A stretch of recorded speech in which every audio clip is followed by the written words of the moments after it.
Ini saya Google laki-laki gondrong. Nah itu muncul tuh laki-laki gondrong di Google, itu yang paling atas. Itu saya ambil. Mohon maaf dari hati sebaliku yang paling dalam. Gak apa-apa. Entok mengalah. Mengenai si Ratu Entok, selebgram Medan yang menghina gambar Tuhan Yesus dengan tidak senonoh, akhirnya viral dan banyak menuai kecaman dari berbagai pihak. Dan kabarnya kasus ini akan diproses secara hukum jika tidak ada itikat baik dari si Ratu Entok ini. Ya mungkin karena panik ya, karena hinaannya terhadap gambar Yesus itu menjadi viral, Ratu Entok pun buru-buru melakukan klarifikasi di live Instagramnya atau juga di live TikToknya ini ya. Walaupun saya tidak menemukan potongan live-nya yang secara utuh gitu ya, setidaknya ada beberapa momen yang berhasil direkam layar oleh netizen dan diunggah ke sosial media. Ini dia video klarifikasinya. Ini saya Google laki-laki gondrong. Nah itu muncul tuh laki-laki gondrong di Google, itu yang paling atas. Itu saya ambil. Nah bagi saya berarti dia banyak dikenal orang, karena di Google dia paling atas. Nah dan saya tidak tahu dia siapa, dia dari agama apa, dia itu apa, saya nggak tahu. Karena saya tidak kenal, saya hanya peduli dengan agama saya. Jadi di sini si Entok ini dia klarifikasi kalau dia tidak tahu siapa sosok dalam foto yang sempat dia hina dan dia hujat sebelumnya ya. Tentu saja ini jelas-jelas merupakan taki ya alias ngeles ya, karena si Entok ini pasti tahulah siapa sosok dalam gambar tersebut. Karena dia ini orang Medan dan juga tinggal di daerah yang orang Kristennya itu lumayan banyak gitu loh. Dan saya yakin tetangga-tetangganya atau bahkan teman-temannya juga pasti banyak yang Kristen. Jadi pastilah dia tahu itu gambar siapa ya, karena dia bukan anak kecil lagi. Apalagi sebelumnya si Entok ini dulu juga dia sempat ya, dia pernah debat dengan Elia Miron ya, di TikTok juga secara live ya, itu berdebat soal agama. Jadi pasti pemahamannya tentang agama Kristen itu ya minimal adalah ya, minimal tahulah siapa itu Yesus Kristus dan bagaimana penggambarannya gitu di dalam foto-foto yang beredar di Google dan sebagainya. Ya jadi ternyata selain si Entok ini penghujat, makhluk transgender ini juga ternyata seorang yang tukang ngeles teman-teman. Lalu yang kedua dia juga ngeles tuh ya, dia bilang katanya dia nggak tahu siapa sosok dalam foto yang dia hina dan dia hujat. Katanya dia hanya searching di Google dengan kata kunci laki-laki gondrong ya. Jadi ini ngeles ya teman-teman, ini adalah ngeles bintakia ya. Karena kalau kita ketik kata kunci laki-laki gondrong di pencarian Google, maka gambar-gambar yang keluar itu tidak ada sama sekali gambar Yesus. Yang keluar itu adalah gambar model-model laki-laki yang rambutnya gondrong. Sama sekali tidak ada gambar Yesus di situ. Tapi kalau di Google kita searching dengan kata kunci atau kata pencarian Yesus Kristus, barulah gambar Yesus itu akan muncul ya. Jadi artinya si Entok ini memang sudah tahu bahwa itu Yesus Kristus, dan ia memang sudah mempersiapkan itu untuk dihina dan dihujat di kontennya. Saya nggak tahu tujuannya apa, mungkin biar rame kali ya. Sekarang kita lihat lagi video klarifikasinya yang lain. Sanubari, kalau memang pun aku salah memegang foto itu, karena aku tidak seiman sama kalian, aku minta maaf. Dan aku berjanji tidak akan pernah megang foto itu lagi. Tidak akan pernah aku pegang foto itu lagi, sampai kapanpun. Hanya itu saja. Dan kalian juga, aku sudah memaafkan semua orang-orang yang sudah berkata jahat.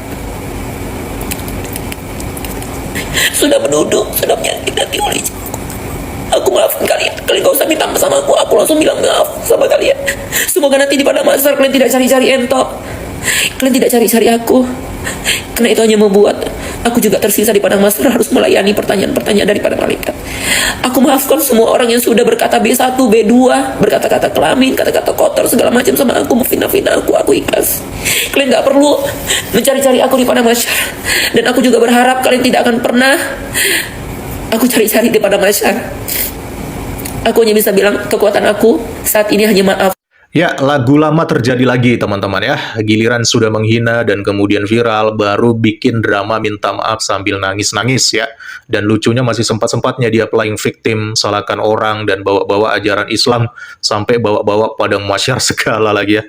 Ini orang fix sepertinya memang lagi sakit dan butuh pemulihan kondisi ya.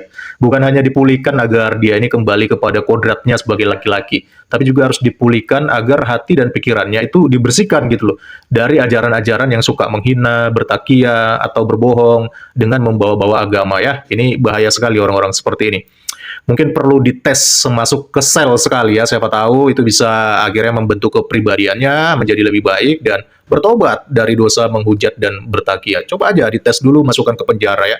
Siapa tahu nanti ketika dia keluar dari penjara, akhirnya dia menyadari segala kesalahannya ya. Tapi kalau menurut saya pribadi ya, kalau kita melihat dari sisi yang lain, khususnya sisi komersil ya, sepertinya si Entok ini, apalagi profesinya sebagai selebgram, dia ini memang sengaja mencari sensasi dengan menghujat gambar Yesus, dengan tujuan supaya akun sosial medianya itu ya mulai dari Instagram, TikTok, atau yang lain-lainnya, itu menjadi ramai dan diperbincangkan oleh banyak orang gitu. Sehingga insight-nya ataupun algoritmanya itu menjadi naik, teman-teman. Dan dia bisa dapat banyak keuntungan, bisa dapat banyak cuan dari situ ya, dari semua akun sosial medianya yang rame gara-gara dia menghujat gambar Tuhan Yesus ini. Dan dia tidak peduli nantinya bakal dihujat atau dilaporkan, karena mungkin menurut dia kalau nanti kasusnya ini rame, ya akun sosial medianya rame, dia dapat banyak keuntungan dari situ, ya udah nanti dia tinggal klarifikasi, dia tinggal minta maaf sambil nangis-nangis, kan beres gitu ya. Apalagi mungkin dalam pemahamannya kan orang-orang Kristen itu pemaaf gitu. Kan orang-orang Kristen itu kasih. Kan orang-orang Kristen itu nggak suka main lapor-lapor. Nah inilah makanya saya tekankan ya teman-teman. Kita memang orang Kristen diajarkan apa itu yang namanya kasih. Tapi harus adil juga. Jangan cuma kasih tapi kita mengabaikan yang namanya keadilan. Apalagi negara kita ini adalah negara hukum. Jadi segala sesuatu tindakan yang merugikan orang lain atau tindakan yang tidak baik tentu harus ada konsekuensinya supaya bisa membuat efek jera dan juga mendisiplinkan orang yang telah melakukan tindakan tersebut, teman-teman. Jadi kalau kita mau menjadi orang Kristen itu jangan apatis ya, jangan hanya mengandalkan kasih yang buta, tetapi tidak mendidik dan tidak mendisiplin, teman-teman. Itu bahaya itu. Akhirnya bisa dimanfaatkan oleh orang-orang seperti Ratu Entok ini, teman-teman. Itulah kenapa saya harap ya, kasus seperti ini tuh jangan selesai hanya sampai di permintaan maaf ya. Memang kita ini memaafkan ya, tapi keadilan tetap harus dijalankan ya. Harus benar-benar ada namanya proses hukum agar orang-orang yang suka mengolok-ngolok agama untuk kepentingan pribadi itu ada efek jerahnya, teman-teman. Oh ya, sekedar informasi nih ya, laporan ternyata sudah dibuat oleh Bangso Batak ya di Polda Sumut. Salam kritis, Tuhan Yesus memberkati. Itu dia saudara video cuplikan yang baru saja kita tonton tadi videonya. Bagaimana awalnya yaitu seorang Ratu Entok menghina ketuhanan Yesus Kristus. Dan kita tahu dalam menghina Yesus Kristus, orang ini memang sengaja. Tetapi di video tadi kita melihat seolah-olah dia tidak sengaja dan dia tidak mengenal foto yang telah dipertunjukkannya, katanya. Dan ternyata terbukti ketika di searching di Google, ternyata yang muncul foto Tuhan Yesus adalah apabila kita mencari yang namanya foto Tuhan Yesus. Tetapi kalau kita hanya mencari rambut yang gondrong, maka fotonya bukan Tuhan Yesus yang muncul. Artinya orang ini tahu bahwa itu adalah foto Yesus dan memang sengaja untuk mengolok-olokkan Tuhan Yesus itu sendiri. Dan ini adalah salah satu penistaan bagi orang-orang Kristen. Sebenarnya kita sebagai orang-orang Kristen ya simpel saja, kita memaafkan karena memang itu adalah ajaran Tuhan Yesus. Tetapi sesuai dengan hukum yang berlaku, yang mana keadilan harus ditegakkan, maka seorang Ratu Entok harus menerima konsekuensinya. Dia harus menerima sanksi yang sudah ditetapkan oleh Undang-Undang Dasar. Saudara, kenapa harus diberikan efek jerah kepada orang-orang seperti ini? Supaya jangan nanti ada di kemudian hari kaum intoleran yang memang sengaja menghina dan merusak bangsa dan negara Republik Indonesia ini. Karena ketika orang tersebut, yaitu seorang Ratu Entok, tidak diproses, maka akan muncul nanti di kemudian hari orang-orang yang lebih jahat.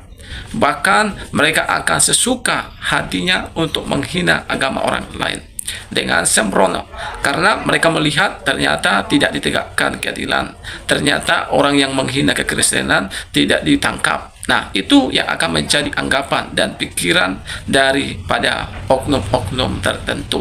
Itu sebabnya saya sangat setuju dengan pemuda Batak Bersatu yang mengatakan kalau dalam 24 jam ini seorang Ratu Entok tidak ditangkap, maka kami sendiri yang akan datang ke rumahnya untuk menangkap orang tersebut. Nah, ini adalah sebagai efek jerah dan pelajaran bagi yang lain. Dan kita berharap dan berdoa tidak ada lagi orang-orang yang seperti ini yang kerjanya menghina, mengolok-olokkan agama orang lain. Supaya kita mengingat bahwa kita ini adalah NKRI. Ya, seharusnya kita harus saling mengasihi, saling berdampingan satu sama lain walau kita berbeda-beda agama. Dan saya pernah mendengar seorang Buya Syakur berkata begini, kita boleh punya agama yang berbeda dan kita boleh menganggap agama kita itu benar tanpa menganggap agama orang lain adalah jelek, ya. Dan sama seperti seorang Buya Syakur mengatakan bahwa sama seperti saya punya istri yang cantik, ya. Jadi karena istri saya cantik, saya tidak perlu menjelek-jelekan istri orang lain. Begitu juga dengan kita dalam beragama. Untuk membuktikan agama kita itu benar dan murni, kita tidak perlu dengan cara menjelek-jelekkan agama orang lain. Tetapi bagaimana cara membuktikan agama kita itu benar? Yaitu dengan cara kita hidup dalam kebenaran dan kita menjadi contoh dan kita menjadi teladan dan ada buah-buah pertobatan dan kedamaian yang dilihat orang. Itulah yang akan membuat orang-orang tertarik dan orang-orang akan menilai ternyata agama yang kita percayai adalah agama yang benar dan patut dicontoh dan orang akan tertarik akan hal itu. Terima kasih teman-teman, hanya itu yang bisa saya bagikan. Kiranya video ini boleh mengedukasi dan juga memberikan kepada suatu pelajaran dan pengertian sehingga kita menjadi orang-orang yang bernegara yang cerdas. Kiranya Tuhan memberkati kita. Shalom dan sampai jumpa di video selanjutnya.